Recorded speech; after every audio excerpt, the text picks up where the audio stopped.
Good morning to all बेटे। आज हम शुरू करेंगे एसआई सिस्टम हमने कल किया था जिसमें हमने 7 फंडामेंटल यूनिट्स की थी, याद है, और 2 हमने की थी सप्लीमेंट्री यूनिट्स। फंडामेंटल यूनिट्स कौन कौन सी थी? Length, mass, time, temperature, current, luminous intensity and amount of matter and solid angle और plane angle is the supplementary unit। ठीक है, हमने ये कहा था एम के सिस्टम में जो ड्रॉबैक्स रह गई थी उनको ओवरकम किया था हमने एसआई में। तो एसआई सिस्टम हम यूज करते हैं ऑल ओवर। आज हम करेंगे advantages of SI system of unit. क्यों हम यूज करते हैं, क्या एडवांटेजेस हैं एसआई सिस्टम ऑफ यूनिट्स को यूज करने की? कुछ पॉइंट्स हैं जो आपको ध्यान रखने हैं। फर्स्ट है, एसआई सिस्टम है वो कोहेरेंट सिस्टम है यूनिट्स का। कौन सा सिस्टम है? Coherent system of units. अब ये कोहेरेंट सिस्टम क्या होता है? कोहेरेंट सिस्टम का मतलब होता है जब आप एक यूनिट को सेकेंड में कन्वर्ट करते हो। किसको किस में कन्वर्ट किया था तुमने? फंडामेंटल को डेराइव्ड में। ठीक है, फंडामेंटल की हेल्प से डेराइव्ड निकाली थी। फॉर एग्जांपल, आपके पास वेलोसिटी का फॉर्मूला होता है डिस्प्लेसमेंट अपॉन टाइम, जिसकी यूनिट आपने निकाली मीटर अपॉन सेकेंड या मीटर पर second, and that is the derived unit. कौन सी यूनिट है? Derived unit. Displacement, fundamental, time, fundamental दोनों को डिवाइड किया और कौन सी यूनिट निकाल दी? वेलोसिटी की, दैट इज डेराइव्ड यूनिट। तो हमने ये कहा था डेराइव्ड यूनिट्स वो यूनिट्स होती हैं जो सिंपल मल्टीप्लिकेशन या डिवीजन बाय फंडामेंटल यूनिट्स हम फाइंड आउट कर सकते हैं। ठीक है, कोहेरेंट का मीनिंग क्या है? एसआई यूनिट है, आपने फंडामेंटल से जब डेराइव्ड में गई तो क्या कोई न्यूमेरिकल फैक्टर ऐड किया है? आपने जब फंडामेंटल को डेराइव्ड में बदला तो क्या आपने किसी न्यूमेरिकल फैक्टर का यूज किया है? 10 की पावर्स किसी का यूज किया है? नहीं किया। तो कोहेरेंट का मीनिंग ये है कि किन्हीं भी फंडामेंटल यूनिट्स की हेल्प से एसआई में जब हम डेराइव्ड यूनिट निकालते हैं तो हमें कोई न्यूमेरिकल फैक्टर ऐड नहीं करना पड़ता। हम without introducing numerical factors find कर सकते हैं other units. Clear? Second, first advantage है वो कोहेरेंट है। सेकेंड एडवांटेज है वो रेशनल सिस्टम है। कौन सा सिस्टम है? Rational system of unit. अब ये रेशनल सिस्टम क्या होता है? फॉर एग्जाम्पल, आप एनर्जी की unit in SI system joule लेते हो। ठीक है, डिफरेंट फॉर्म ऑफ एनर्जी, कितने सारे फॉर्म है आपके पास एनर्जी की। थर्मल एनर्जी है, इलेक्ट्रिक एनर्जी है, सबकी यूनिट्स अलग अलग आप कंसीडर करते हो एक्सेप्ट एसआई सिस्टम। ठीक है, कभी आप एनर्जी को किलोवाट आवर में लेते हो, कभी आप एनर्जी को कैलोरीज में लेते हो, कभी आप एनर्जी को जूल में लेते हो। ठीक है, अगर आप एसआई सिस्टम यूज कर रहे हो तो ऑल टाइप्स ऑफ एनर्जी, चाहे कोई भी एनर्जी है, हीट एनर्जी है, आपके पास काइनेटिक एनर्जी है, पोटेंशियल एनर्जी है, और या इलेक्ट्रिक एनर्जी है, सारी की सारी एनर्जीज की एक सिंगल यूनिट आप लोगे, दैट इज जूल। ठीक है, तो रेशनल सिस्टम होने की वजह से आपकी एक हेडेक खत्म होगी। आपको नंबर ऑफ एनर्जीज की, नंबर ऑफ फिजिकल क्वांटिटीज की डिफरेंट यूनिट्स को याद नहीं रखना। आप सिंगल यूनिट याद रखोगे जो उस सिस्टम में होगी। कौन से में? एसआई में।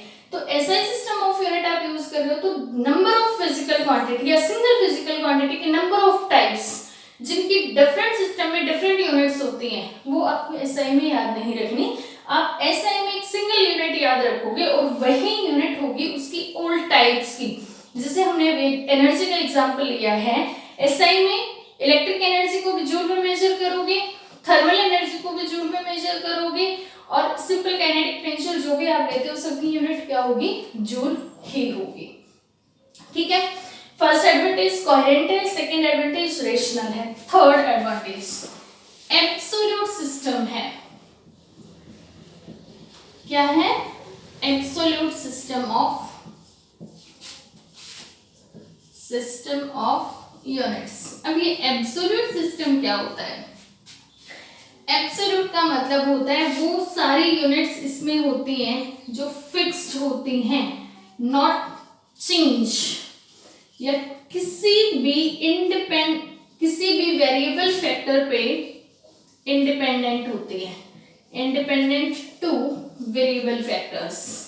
ठीक है, पीछे भी हमने एग्जांपल लिया था, ग्रेविटेशनल यूनिट्स है ना, वो फिक्स नहीं होती, तो एसआई में हम उनको यूज नहीं करते। वो सारी यूनिट्स जो क्या होती हैं, कांस्टेंट होती हैं, जिनकी वैल्यू चेंज नहीं होती, वो सारी की सारी कौन सी यूनिट्स होती हैं? एब्सोल्यूट यूनिट्स होती हैं। और किसमें की एडवांटेज है ये एसआई की? एसआई में कौन सी यूनिट यूज करते हैं हम? सारे के सारे एब्सोल्यूट यूनिट्स यूज करते हैं। ठीक है, इसके बाद मेट्रिक सिस्टम है, फोर्थ एडवांटेज है वो क्या है? मेट्रिक सिस्टम है। मेट्रिक का मतलब क्या है? इसकी जितनी भी यूनिट्स होंगी ना, उनको हम इजीली पावर ऑफ 10 में एक्सप्रेस कर सकते हैं। ठीक है, फॉर एग्जांपल मीटर सेंटीमीटर में जाते हैं तो 10 की पावर से निकाल लेते हैं, केजी से ग्राम में, ग्राम से केजी में जाते हैं तो 10 की पावर से निकाल लेते हैं। तो सारे के सारे यूनिट्स को हम किसकी पावर में एक्सप्रेस कर पाते हैं? 10 की पावर्स में एक्सप्रेस कर पाते हैं। कोहेरेंट सिस्टम है, किसी न्यूमेरिकल फैक्टर को ऐड करने की जरूरत नहीं है, विदाउट इंट्रोड्यूसिंग न्यूमेरिकल फैक्टर हम यूनिट्स को चेंज कर सकते हैं। रेशनल है, जितने भी एक फिजिकल क्वांटिटी के टाइप्स हैं उनकी एसआई में एक ही यूनिट होगी, सिंगल कॉमन यूनिट होगी। एब्सोल्यूट सारी यूनिट्स फिक्स होती हैं, चेंज नहीं होती, वेरिएबल नहीं होती। पावर ऑफ 10 मेट्रिक सिस्टम है, सारे जितने यूनिट्स यूज करेंगे उसमें उनको हम किसमें एक्सप्रेस कर पाएंगे? 10 की पावर्स में। ठीक है, चलो अब इसके बाद आते हैं कुछ डिस्टेंसेस मेजर करते हैं, मेजरमेंट हम कर रहे हैं तो कुछ लार्ज डिस्टेंस को मेजर करने की यूनिट्स हम पढ़ेंगे। फर्स्ट है एस्ट्रोनॉमिकल यूनिट, एस्ट्रोनॉमिकल यूनिट जिसको इन शॉर्ट हम लिखते हैं AU से। ठीक है, ये एस्ट्रोनॉमिकल यूनिट होता क्या है? डिस्टेंस को मेजर करने की यूनिट्स हम यहाँ पे पढ़ रहे हैं, बेटा ध्यान रखना है। किसको मेजर करने की यूनिट है? डिस्टेंस को। एवरेज डिस्टेंस होता है between centre of earth to centre of sun, suppose करो ये सन है, ये अर्थ है, दोनों के बीच की सेंटर्स का जो डिस्टेंस होगा that is sun and earth, ये वाला जो डिस्टेंस होगा इसको हम लेंगे 1 एस्ट्रोनॉमिकल यूनिट। क्लियर है? Distance between centre of sun to centre of earth is known as 1 astronomical unit. Fixed value होती है, मेजर्ड वैल्यू है, आपको याद रखनी है 1 astronomical unit is equal to 1.496 into 10⁻11 metre. ठीक है, ये वैल्यू आपको याद रखनी है, बहुत बार एमसीक्यू में पूछी जाती है। एमसीक्यू क्वेश्चंस जो आते हैं तुम्हारे फाइनल एग्जाम में वहां पूछी जाती है, न्यूमेरिकल्स में बहुत यूज होती है। अगर राउंड फिगर में लिखोगे तो 1.5 into 10⁻11 मीटर, ये और ये सेम वैल्यूज हैं। ठीक है, तो 1 एस्ट्रोनॉमिकल यूनिट कौन सा डिस्टेंस होता है? एवरेज डिस्टेंस होता है centre of earth to centre of sun के बीच का। वैल्यू कितनी होती है? 1.496 into 10⁻11 मीटर या 1.5 into 10⁻11 मीटर। ठीक है, इसके बाद सेकेंड यूनिट आती है 1 एस्ट्रोनॉमिकल यूनिट के बाद लाइट ईयर।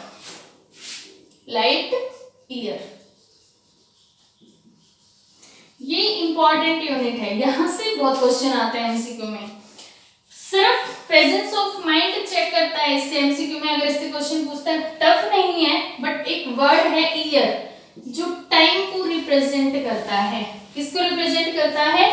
टाइम को रिप्रेजेंट करता है। लेकिन जो लाइट ईयर है, इन शॉर्ट हम इसको LY से डिनोट करते हैं कि किसको मेजर करने की यूनिट है? Large distances.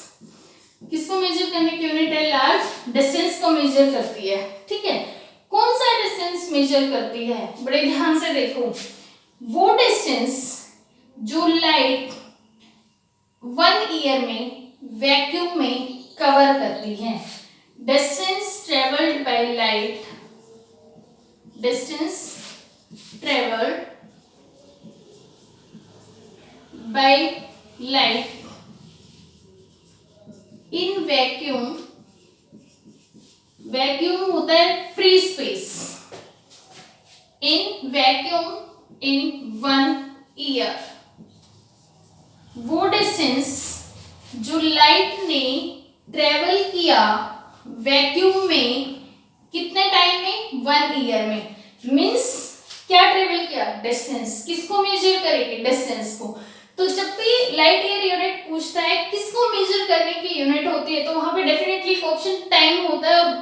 बहुत बार बच्चे प्रेजेंस ऑफ माइंड की कमी की वजह से टाइम लगा देते हैं वहां पे, लेकिन टाइम को मेजर नहीं करती यूनिट। किसको मेजर करती है? डिस्टेंस को। ठीक है, इस यूनिट की वैल्यू हम कैलकुलेट कर सकते हैं, इजीली कैलकुलेट कर सकते हैं। कैसे कैलकुलेट करोगे? डिस्टेंस निकालना है आपको लाइट का, कैसे निकालोगे? Distance travelled by light in vacuum 1 year.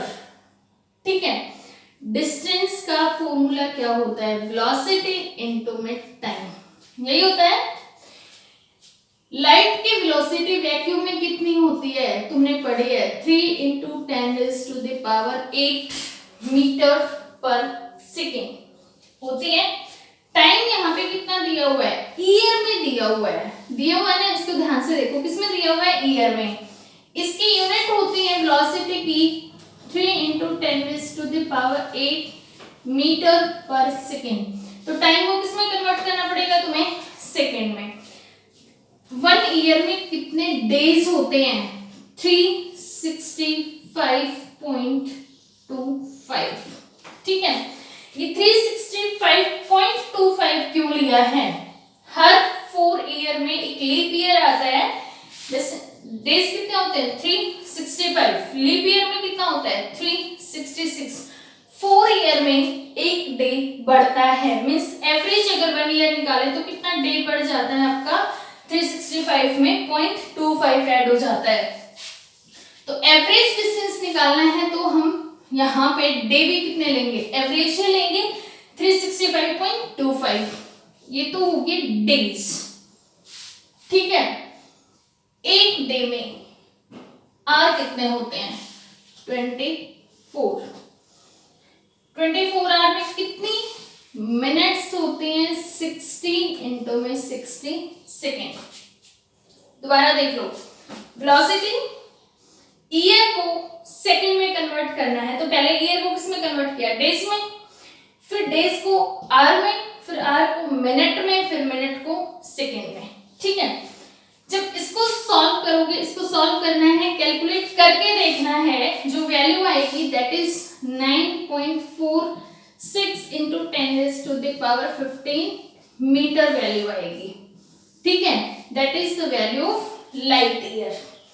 Distance travelled by light in vacuum in 1 year. Distance का formula velocity into time. Velocity ये होती है, टाइम ईयर में था उसको सेकंड में कन्वर्ट कर लिया। डिस्टेंस हमारा किस में आ गया? मीटर में। कितना? 9.46 × 10⁻15 मीटर। ठीक है, थर्ड यूनिट डिस्टेंस को मेजर करने की यूनिट ही होती है एंड नॉन एज पार्सेक। क्या होगी? पार्सेक। इसको थोड़ा ध्यान से समझना। हमने एस्ट्रोनॉमिकल यूनिट पढ़ ली है। ठीक है, हमने एंगल्स पढ़े हैं, अच्छे से पढ़े हुए हैं। सपोज करो ये किसी सर्कल का सेंटर है and that is the radius of circle. ये पार्टिकल है कोई ए पॉइंट पे and R is the radius.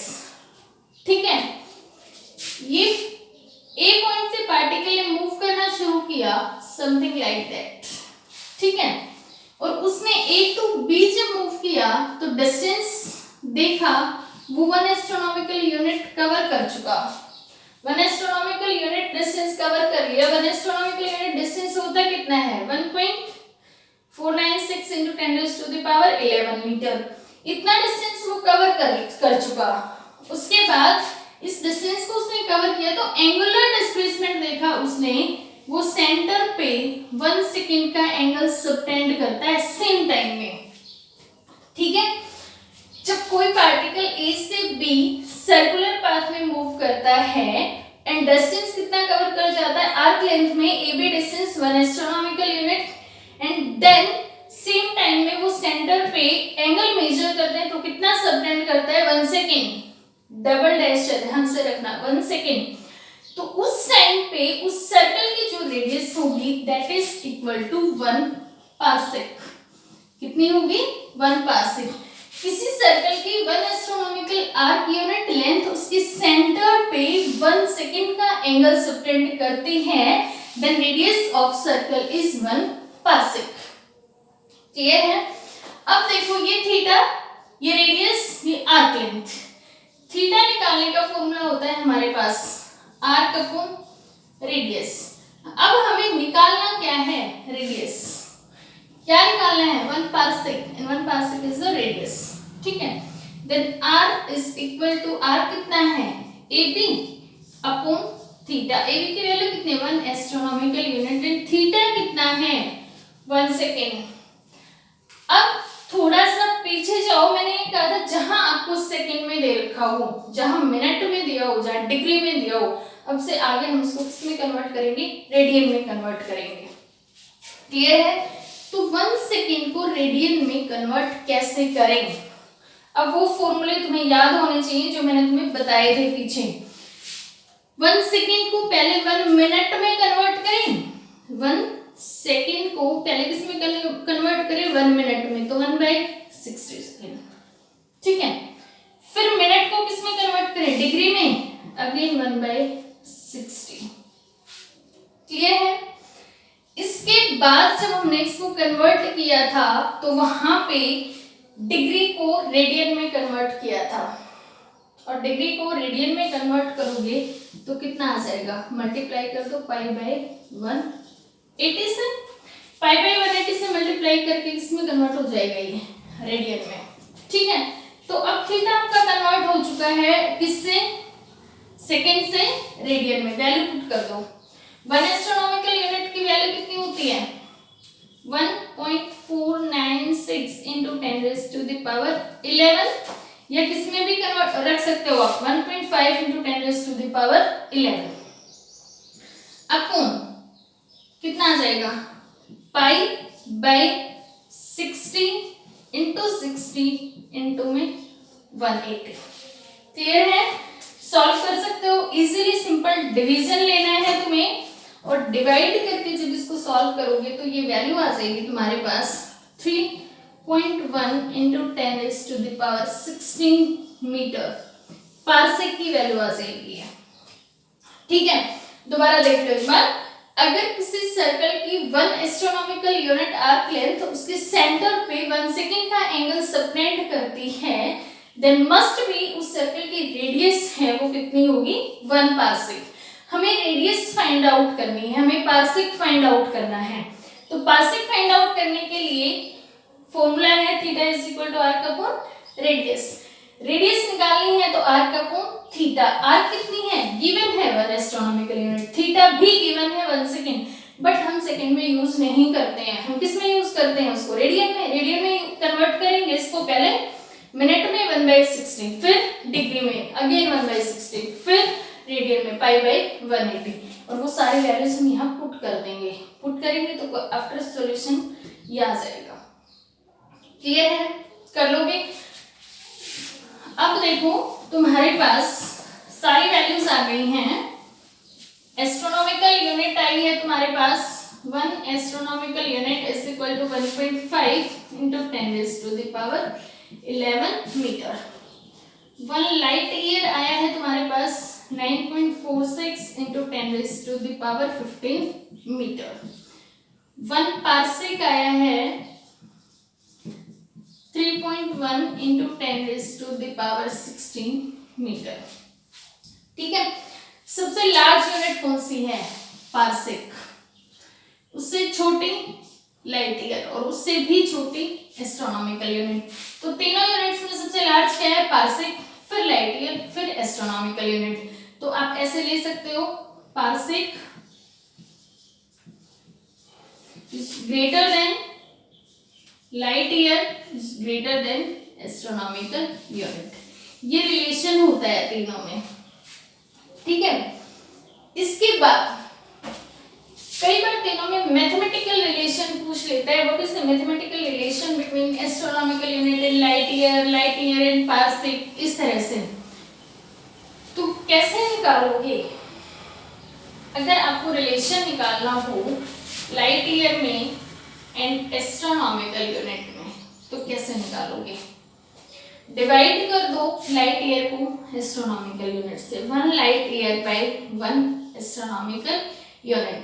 Light year की वैल्यू तो मैं निकाली 9.46 इंटू 10⁻15 अपॉन एस्ट्रोनॉमिकल की कितनी थी? 1.5 इंटू 10⁻11, यही थी। कितना आ जाएगा? पावर्स को सॉल्व करोगे तो समथिंग 10⁻4। ठीक है, 9.46 अपॉन 1.5 को सॉल्व करोगे तो सॉल्व करना है इसको अच्छे से और वैल्यू आ जाएगी तुम्हारे पास 6.3 into 10⁻4 means 1 light year upon 1 astronomical unit is equal to 6.3 into 10⁻4। ठीक है, 1 लाइट ईयर आपको फाइंड आउट करना है। 1 light year is equal to 6.3 into 10⁻4 astronomical unit. That is the relation between light year and astronomical unit. ठीक है, इसी तरह से रिलेशन हमें फाइंड आउट करना है पारसेक और लाइट ईयर में। 1 पारसेक और 1 लाइट ईयर में क्या रिलेशन होता है? तो पारसेक को लाइट ईयर से डिवाइड कर दो। लाइट ईयर, पारसेक की वैल्यू कितनी थी? 3.1 into 10⁻16 metre upon light year कितना है बता सकते हो? 9.46 इंटू 10⁻15। सॉल्व करोगे तो ये आएगा 3.26। ठीक है, सॉल्व करना है, सारी कैलकुलेशंस करके देखनी है। 1 पारसेक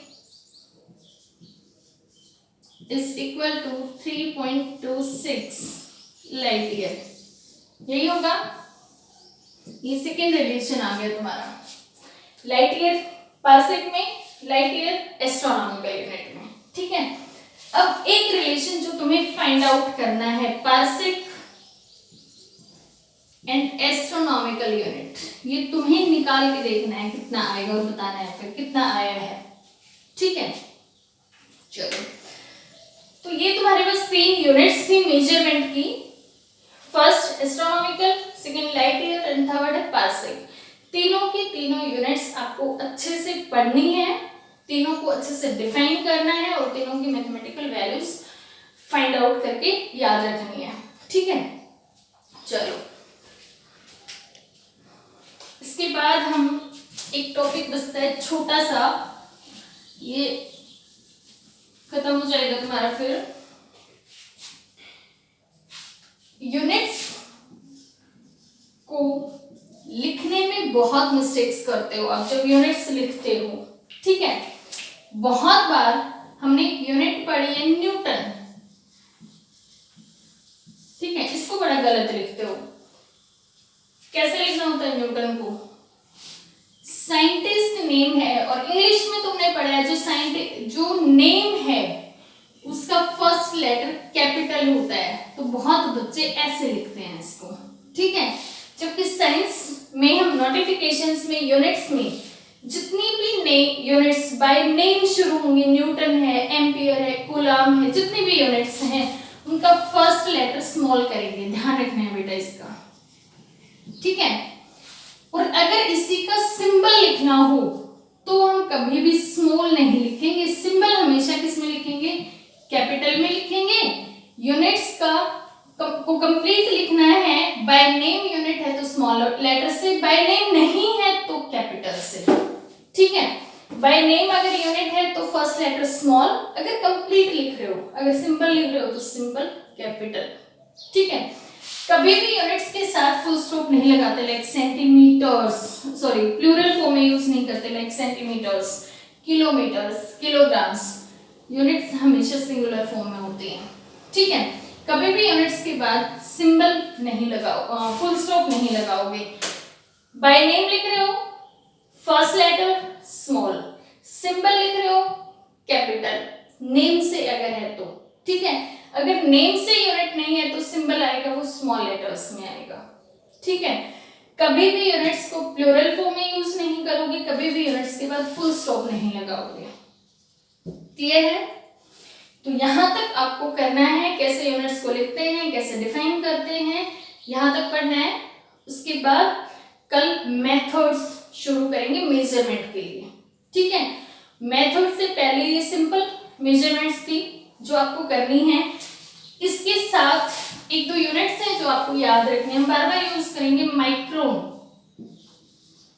माइक्रोन, इसको हम माइक्रो भी बोलेंगे एंड सिंबल होगा ये, ठीक है। नैनो, एंगस्ट्रॉम, नैनो सिंबल होगा स्मॉल एन, एंगस्ट्रॉम ए के ऊपर ऐसे डिग्री होगी, ठीक है। माइक्रोन का मतलब होता है 10⁻⁻⁻6 मीटर, नैनो का मतलब होता है 10⁻⁻⁹ मीटर, और एंगस्ट्रॉम का मतलब होता है 10⁻⁻10 मीटर, ठीक है। ये सिंबल्स होंगे तीनों यूनिट्स के, इनको हम यूज बहुत करेंगे, याद रखना है इनको। माइक्रोन या माइक्रो भी बोलेंगे, 10⁻⁻6 मीटर। मान लो आपको ये दे दिया कोई 2 माइक्रो है, तो इसको आप मीटर में कन्वर्ट करोगे तो 2 × 10⁻⁻6 मीटर। 5 एंगस्ट्रॉम है तो 5 × 10⁻⁻10 मीटर, ठीक है। तो ये यूनिट्स आपको याद रखनी है, बहुत यूजफुल यूनिट्स हैं जिनको हम बार बार न्यूमेरिकल्स में यूज करेंगे, राइट। इतना करना है, बाकी नेक्स्ट लेक्चर में, ठीक है।